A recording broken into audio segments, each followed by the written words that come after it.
Okay, so my walk as a Christian has been quite varied in that I've been to a lot of different churches in my life. I've talked about this in other videos. Uh, and I do actually recommend, like a lot of people say, don't church hop.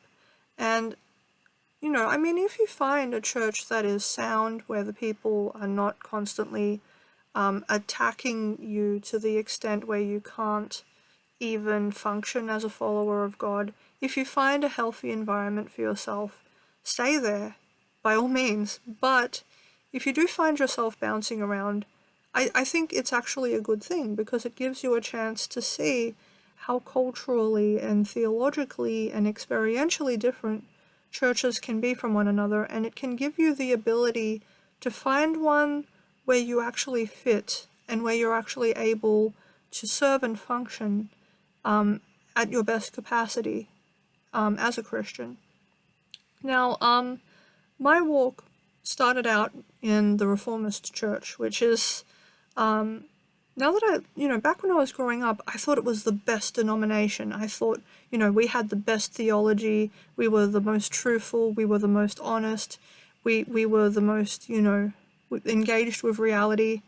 I thought we were the best. But looking back now, I'm remembering, I'm able to identify more and more ways in which the environment, while it gave me a good foundation in theology, and in being, intellectually honest with everything you engage with, including the Bible, it also created problems for me in that the environment did not so highly prize empathy and emotional health as it did just trying to really hammer people into agreeing with a particular position of the Bible. And it wasn't even enough to just appear to agree. Okay, so like one of the things that would happen was how growing up I was having really extreme problems at home. And when I would try to talk to people in the church about these problems and how, even though, people were telling me that the Christian life was meant to be joyful, I wasn't feeling that way. Why am I not feeling this way? The teacher I spoke to would smirk, and they'd say, well, that's because you don't really believe in it. And I was very hurt and affronted, because the whole reason I was asking the question was because I believed. I did believe in God, and I was trying my best to do right in His sight, such as I understood it. And I was doing my best, from my perspective, to be a good person. And yet, things were not working out for me. And that isn't to say that I was like a little saint walking around. I was known to lie and to get into a bit of trouble. But I was genuinely trying to be good. And so to have them say to me that to me really wounded me. It was quite hurtful. But back then, I didn't spot it as a bad thing.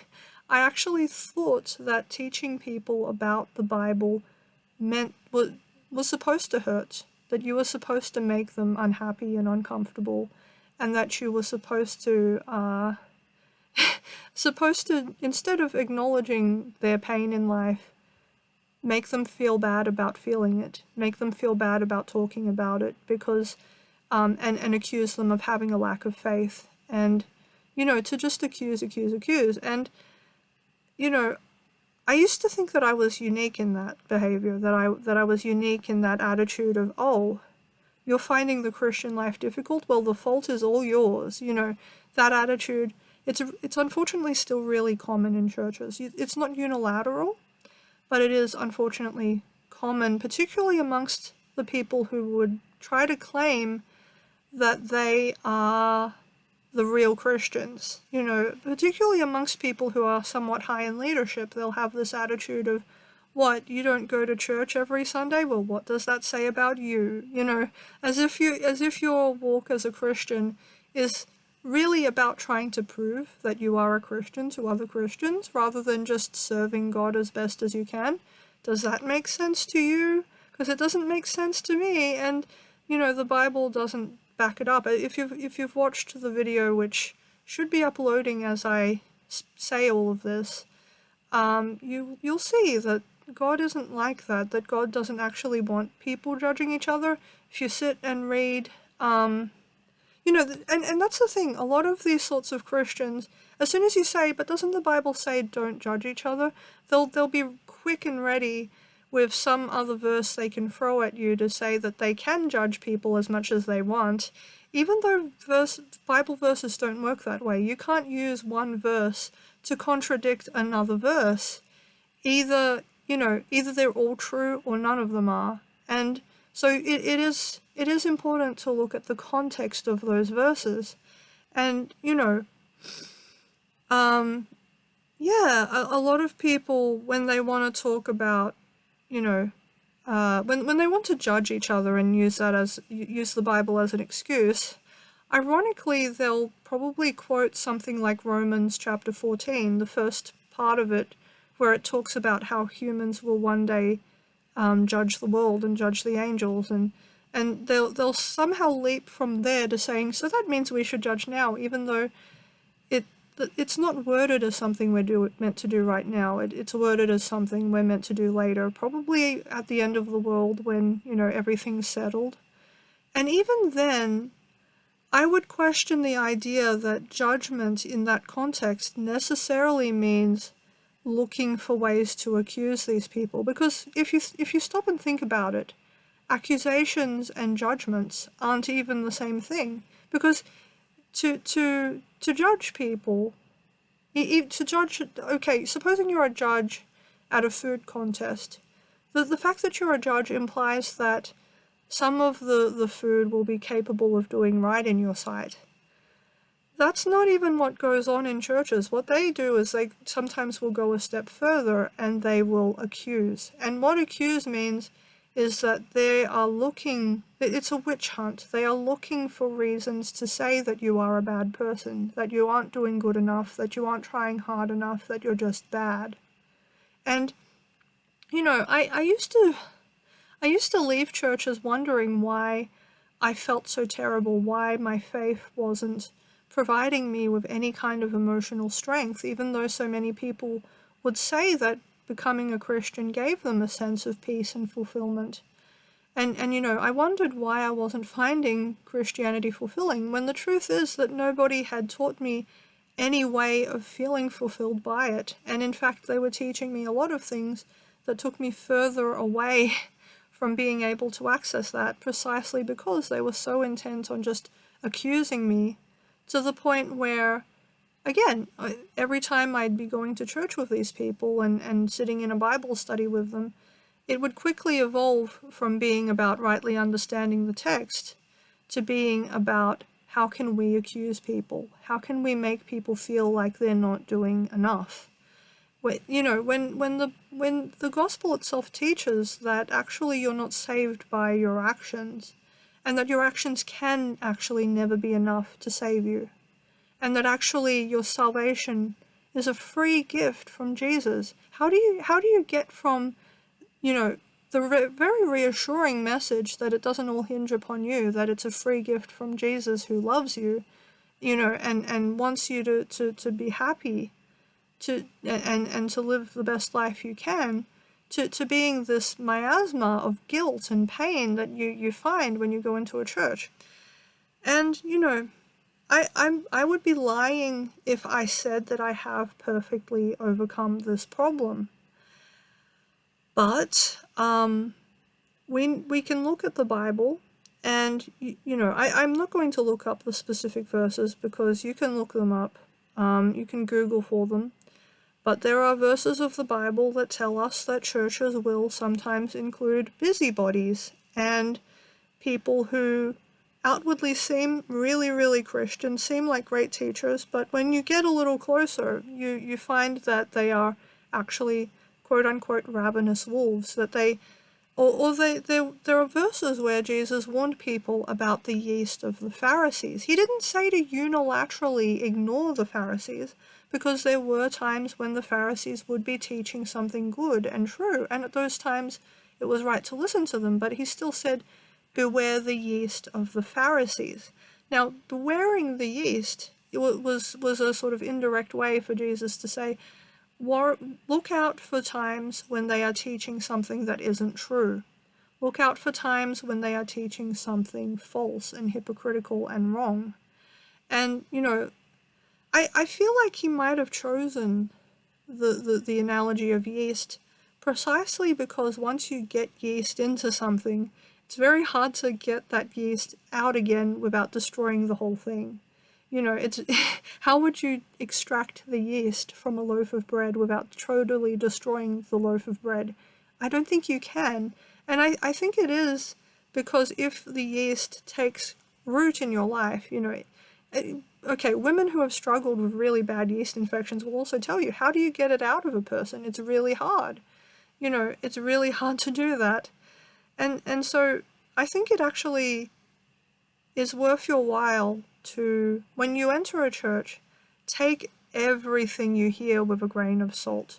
I don't mean automatically disbelieve it, but I do mean stop and ask yourself, does this fit with what God seems to be?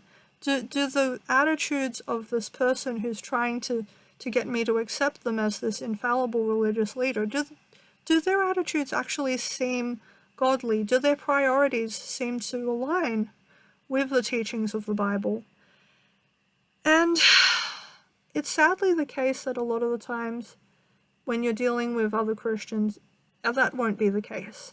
That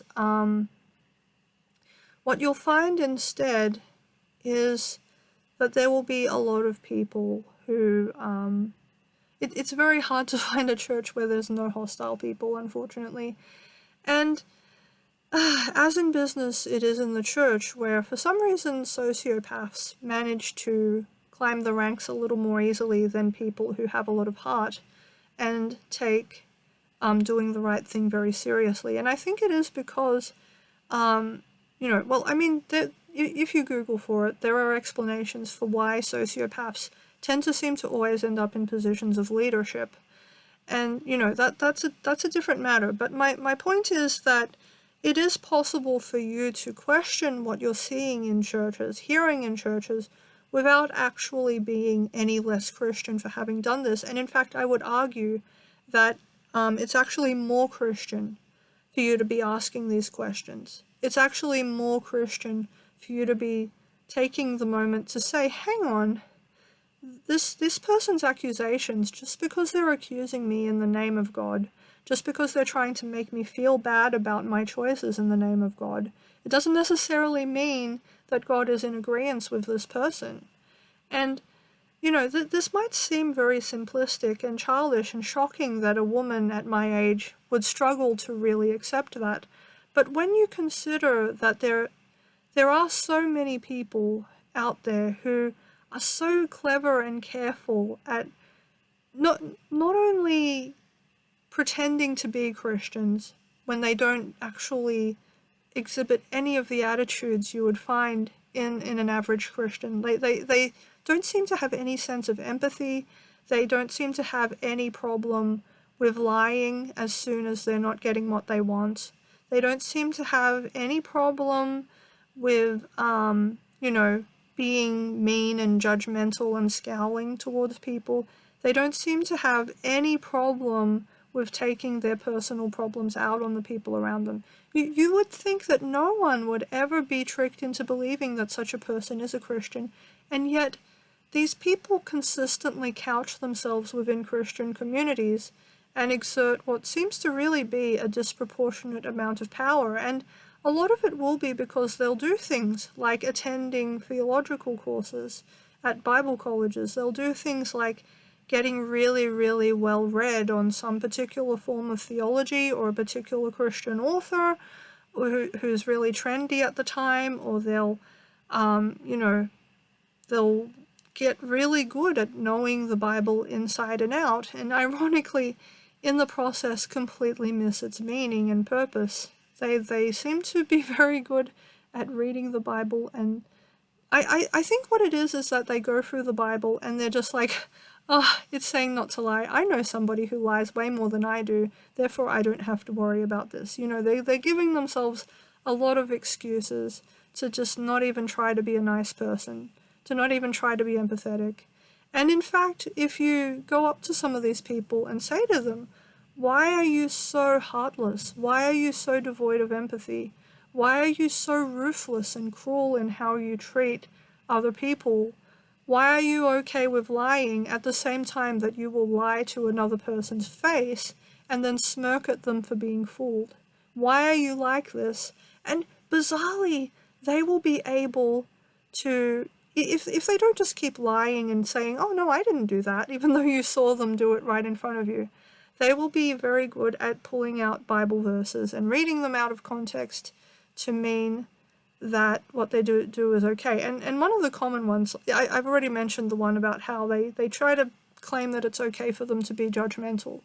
But, and yeah, the fact is that even if somebody manages to seem to find a Bible verse to support their point of view, you're not obligated to immediately believe it. In fact, don't even immediately believe me. This is partly why I encourage people to really go and read the Bible for themselves and read it out of the NLT. In fact, I would go so far as to say that part of the reason so many contemporary Christians are quite so emotionally crotchety is because there is this deep insistence upon only reading the ESV or only reading the NIV or only reading the KJV.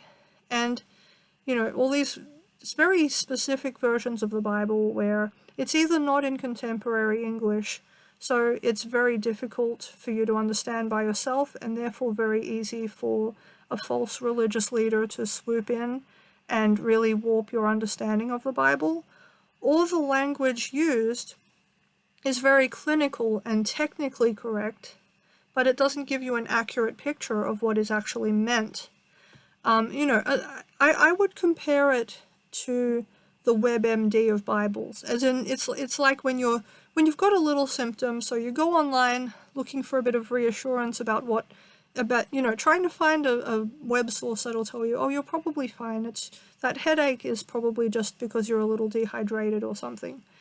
But instead, you'll find all of these like web pages telling you, oh, it could be a brain tumor, and here's these symptoms, and it can be, this sort of twitch and this sort of feeling. And, so when you read it, it's very easy for you to end up thinking, oh my gosh, it's talking about, it's telling me that I have cancer. When in truth, the way people talk clinically is very different from how people talk in a day-to-day life. And so in clinical language, people tend to be very abrupt. They tend to speak in they try to really avoid using emotional language because they want to be taken seriously. They want what they say to be taken as hard, cold facts rather than human experiences. And the problem in both cases, whether it's the Bible or whether it's a medical journal, is that they very much are about emotional human experiences. They're very much about how people feel rather than just cold, hard facts. And so, in my view, I think a big part of the reason you'll find a lot of emotionally constipated Christians is partly because they've probably only ever read the ESV, or they've probably only ever read the NIV. And, they might have given the message a little try and then found it to be a bit of a joke. But, that is partly why I insist upon the NLT. I have felt very much as though since I've been reading it, I do feel much closer to God. I feel that my understanding of how to walk the Christian walk is better. I find that my anxiety levels are down. I just, and it's not simply because of how the book itself is worded. It's also because understanding the Bible more clearly helps me to understand God more clearly, helps me to see the love of God much more clearly. And so I feel like that helps, personally. But my point in all of this is very much to try to read the Bible and know it well for yourself, so that when you go in, if you go into a church, and I'm not anti-church, by any means. I think that if you can find a safe, healthy church to go to, you should absolutely try to be there. But you know, the fact is that no church you'd ever go to would be perfect, and you're not perfect. So it's kind of hypocritical for you to say, "Oh, I just won't go to church because there's so many imperfect people there," because there's nowhere on earth you'd be able to go to without finding at least one imperfect person in it. The room you're in right now has at least one imperfect person in it. That doesn't have to be the end of the world. Being around imperfect people doesn't have to destroy you. And I think a big factor in what will make it a less stressful and more pleasant experience is A, knowing the Bible really well for yourself so that people can't so easily pull the wool over your eyes, and B, giving yourself permission to do what the Bible recommends, which is to take what people say to you with a grain of salt. As in, if a person is saying something to you that is giving you anxiety and not building your faith, not helping you to better serve God, that it's okay to just ignore it. That it's okay to just... You don't have to tell the person that you think they're a false teacher, but it's okay for you to at least think it within yourself or wonder within yourself whether or not this person can be, should be taken seriously as a religious leader, or whether it would be better to simply avoid and ignore them when they are trying to function as a religious leader. And, again, knowing the Bible well will help you to better achieve this. Because as I said in the last video, there are verses of the Bible that really are important for helping us to understand God's true intent for people, to understand how loving God really is, and to understand how loving the Bible really is as a text. But because these verses typically aren't discussed in churches, I think a lot of people, like a massive number of people, are completely misunderstanding the text more broadly. And I think we really need to reconnect with those verses. So, feel free to go and watch the previous video if you haven't. And yeah, just, because God loves you so much. Like, people say this, and I used to hear people say it and think, oh, that's a bit cheesy. Do you really need to keep saying it? But it stands repetition, because it's so easy to forget, and it's so true that God does really, really love you. And yeah, it's just really sad at how hard it has become to really see the truth of that. It's really sad. But, hopefully, that can get better if people will go ahead and really try to read those verses, really try to take them to heart. I really think that can help a lot.